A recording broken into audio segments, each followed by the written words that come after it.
ఎవరైనా జిల్లేడు పూలు కోసుకుంటుంటే మీరు ఎందుకండి జిల్లేడు పూలు కోసేస్తున్నారని ఎవరు అడగరు. ఆ పనికి మాలిన అన్ని ప్రదేశాల్లోనూ జిల్లేడు ఉంటుంది. కాబట్టి లోకమంతా విడిచిపెట్టేసినటువంటి చెట్టు యొక్క పూలు నీకు కావాలి. రెండోది ద్రోణి, అర్క, ద్రోణ.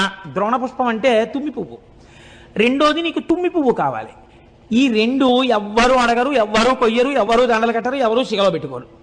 అది ఇంతంత బంతుల్లో ఉంటుంది. ఆ బంతుల్లోంచి ఇంతంత పువ్వు బయటికి వస్తుంది, ఇంతే ఉంటుంది. శ్రీకాళహస్తిలో బయట అమ్ముతుంటారు ఈ తుమ్మి పూలు. కాబట్టి నీకు ఈ తుమ్మి పూలు వేస్తే చాలు, ఈ జిల్లేడు పూలు వేస్తే చాలు. ప్రపంచంలో ఎవ్వరూ కోరుకోనివి, ఒకవేళ ఎవరైనా వచ్చి కోసుకుంటున్నా అదేంటబ్బాయి అలా కోసేస్తున్నావు అని అననివి, ఇంత చౌకబారుగా దొరికేవి ఈ రెండింటినీ నువ్వు పుచ్చుకుని ప్రాప్యంతే నస్మరహర ఫలం మోక్ష సామ్రాజ్య లక్ష్మీ ఏమిస్తావు?